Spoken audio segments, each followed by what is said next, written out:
지옥 탈출 프로젝트 헬조선 독립군 시작합니다. 자, 반갑습니다. 조미료 사회 시작합니다. 네, 안녕하십니까. 네.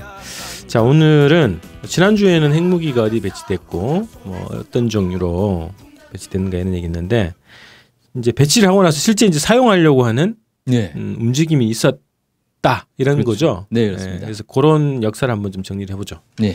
핵무기를 만지작거린 미국. 네. 위험한데. 핵무기 자꾸 만지작거리면 안 됩니다. 네. 그 2005년에 최성 의원이 국회에서 공개한 자료에 따르면 1960년대에 몇 차례에 걸쳐서 핵무기를 사용할 준비를 했었다는 겁니다. 네. 그 대표적인 게 1968년에 여단에서 4단 규모의 핵 야포 훈련을 실시를 했다는 거예요. 그러니까 모든 핵무기를 연습에 사용했다. 그래서 실제 모든 핵무기들을 쓸 수 있는지 확인을 했다는 건데, 이게 왜 그랬는가 보면 1968년 1월 23일 날 푸에블로 사건이 있었습니다. 그래서 아마 이것 때문에 한 게 아닌가 싶은데, 푸에블로 사건은 뭐 다들 아시다시피 미국의 정찰선 푸에블로가 동해에서 이제 북한의 영해를 침범했다가 납포가 된 사건이죠. 그래서 북한 경비정에 의해서 납포가 돼서 미국이 처음에는 이제 영해 침범을 부인을 했다가 나중에는 결국 이제 영해 침범 인정하고 사과하고 승무원들 이제 석방을 받아내는 사건인데, 이때 미국이 푸에블로 사건 터지자마자 곧바로 항공모함 3척과 엄청난 양의 이제 무력을 동원을 해서 전쟁 압박을 했단 말이에요. 근데 결국 전쟁을 못 했어요. 그러니까 이 과정에서 아마 미국이 충격을 받고, 아, 이거 북한하고 전쟁을 하려면 핵무기를 실제 사용해야 되겠다라는 생각을 하지 않았을까. 그래서 이런 전면적인 핵 훈련을 실시하지 않았겠는가. 그래서 아까 요 당시까지 배치됐던 여러 가지 뭐 지대지 미사일이나 이런 것들 다 연습을 해봤다는 얘기네요. 그렇죠. 그 다음에 그 이듬해 또 사건이 있었습니다. 4월 15일 EC-121 미국의 이 전자정찰기죠. 격추 사건이 있었습니다. 이것도 동해에서 이 정찰을 하다가 북한에게 격추를 당한 거예요. 그것도 이제 4월 15일이 어떤 날인지 아시죠?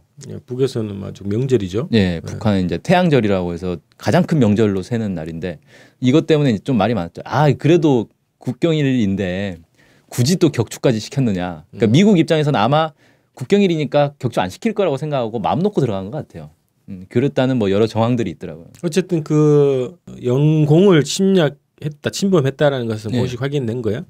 거기에 대해서는 이제 서로 입장은 다른 거죠. 근데 어쨌든 격추는 됐고. 네, 격추가 됐습니다. 그때 당시에 멜빈 레어드 미 국방장관이 키신저 백악관 안보보좌관에게 뭐라고 보고했냐면, 핵무기를 탑재한 전술 폭격기들이 북한 공습에 나서기 위해 15분째 비상 대기 중이다.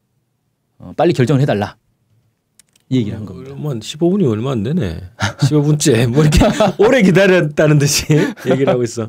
네. 그러니까 폭격기들이 쉽게 말해서 시동 걸어놓고 지금 바로 명령만 내리면 바로 출발하려고 준비 중이라는 거였죠. 근데 이때 이제 리처드 닉슨 미 대통령은 중국과 소련의 반응을 예측할 수 없다는 이유로 핵 공격에 반대를 했다. 이렇게 이제 문서에는 공개가 돼 있습니다. 어쨌든 뭐 이런 이유를 대면서 핵 공격에 반대했다. 이런 얘기네요.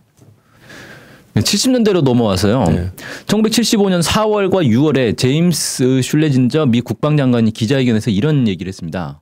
우리는 유럽과 한국에 우리 군대와 함께 핵무기를 배치해놓고 있다. 만약 북한이 남한을 공격하면 핵무기로 보복할 것이다. 남한의 핵무기를 계속 유지하겠다. 이런 발언을 통해서 이 핵무기를 언제든지 사용할 수 있다라는 얘기를 했습니다. 요 당시 약간 이제 우리 전 회에서도 말씀했는데, 요 시기는 이제 베트남 전쟁 끝난 시기라서 미국 입장에서는 패한 전쟁 아닙니까, 그죠? 그렇죠. 그래서 이제 아마도 이제 위기감이 있었던 그런 분위기를 반영한 게 아닐까 싶네요. 네. 1975년 7월에는 포드 대통령도 이런 얘기를 했습니다. 한반도에 만약 전쟁이 발발한다면 재래식 전쟁에서도 2차 대전 후 처음으로 핵병기를 사용할 것이다. 그러니까 당연히 이제 북한은 핵무기가 없으니까 재래식 전쟁을 할 텐데, 원래는 이제 재래식 전쟁에는 재래식 무기로만 맞선다, 이런 이제 암묵적인 관행 같은 게 있었다고 할 수 있는데, 핵병기를 사용하겠다. 북한이 설사 핵무기가 없다 하더라도 우리는 핵무기를 사용할 것이다. 이런 걸 공식적으로 밝힌 거죠. 1976년 2월 9일 럼스펠드 국방장관도 이런 얘기를 했습니다. 한국에서 유사시에는 핵병기 사용을 배제하지 않는다. 아, 되게 젊은 내외 때는. 네, 그렇죠. 국방장관을 2번 한 거네. 네, 부시 행정부 때도 했었죠. 그러니까 지금 이제 70년대 들어서 미국의 뭐 대통령, 국방장관 뭐 이런 사람들이 계속해서 한국에서 핵무기를 사용할 수 있다라는 얘기들을 하고 있는 겁니다, 지금. 야, 이건 뭐 거의 하여튼 그 시기 그 분위기도 있고 미국이 이제 패배한 전쟁 그 이후에 그 분위기도 있고 어쨌든 아예 노골적으로 한반도 핵무기 사용을 연속적으로 발표를 하고 있는 거군요. 네. 워싱턴의 스틴슨 센터에서 발표한 세계 핵위협에 관한 보고서에 있는 내용인데요. 1976년 8월 18일에 판문점 미류나무 도끼 사건이라고 있지 않습니까? 네. 이때를 전후해서 그러니까 1976년 한 해 동안에만 미 고위 관리가 북한에 대해 핵 공격을 가할 것이라는 명백한 경고를 보낸 적이 최소한 6번 있었다. 이렇게 보고서에 나와 있습니다. 그렇군요. 1977년에는 카트 대통령도 이런 얘기를 했습니다. 핵 병기가 배치되어 있는 지역에는 배치되어 있다는 사실만으로 필요하면 핵 병기를 사용할 가능성이 있다는 것을 의미한다.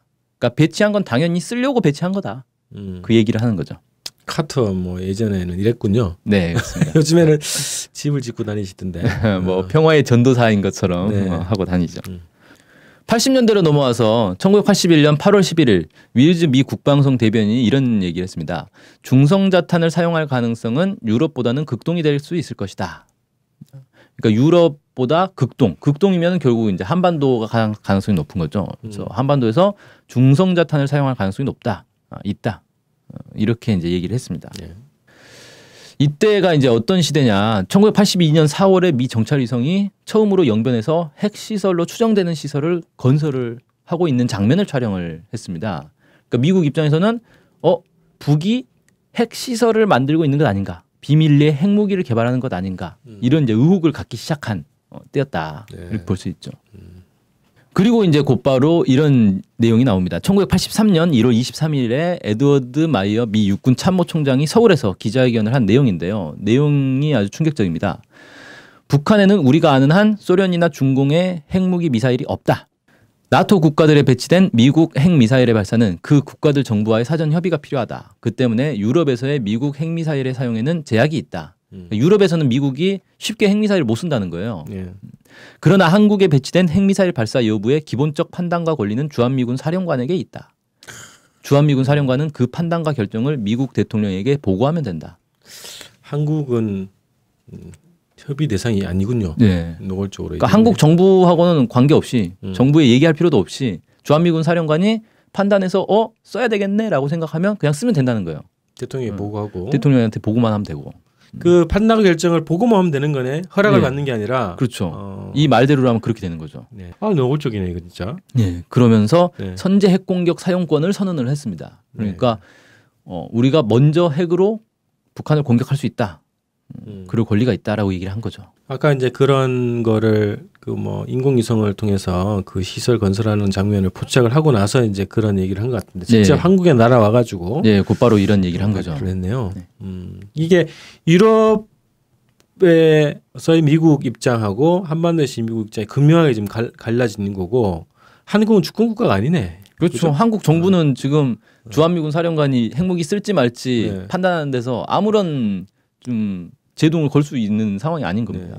전두환 때 아니야? 1983년. 네. 1986년 10월 14일 미 국방성과 주한미군 사령부가 공식 발표한 내용입니다. 한국군과 주한미군의 지상전투 지원을 위해 미국 내에 중성자탄용 랜스 미사일 1개 포대를 수개월 내에 한국 전선에 배치키로 했다. 이렇게 돼 있는데 랜스 미사일 중성자탄이 언제 배치됐는지에 대해서는 기록이 약간씩 상이합니다. 지금 여기에 보면 86년에는 배치키로 했다니까 아직 배치가 안 됐다는 건데 80년대에 이미 배치가 돼 있었다라는 그런 이제 자료들도 있어요. 그래서 저게 그냥 발표만 저렇게 하고 실은 그 이전부터 배치를 했던 건지는 알 수가 없습니다. 아무튼 중성자탄이 한반도에 들어왔었다라는 것도 확인이 되는 거죠. 90년대? 네, 90년대로 들어와서 1991년이면 이제 전술 핵무기를 다 철수할 때죠. 그런데 철수하기 직전에도 핵 훈련을 했습니다. 1월에서 6월 사이에 군산기지 미 공군 제8 전술전투 항공단에서 지대공, 공대공 핵 공격 전투 비행 훈련을 실시했다라는 기록이 있습니다. 나가는 날까지도 훈련을 했던 거죠. 이게 한국 전쟁, 그러니까 45년도 그 일본의 핵폭탄을 투여한 이후부터 한국 전쟁, 그다음 60년대, 70년대, 80년대, 90년대까지 거의 매해 지금 그 핵무기 위협, 핵사용 의지를 또 밝혔고 구체적인 직접적인 군사훈련까지 진행해 왔었던 거네요. 네.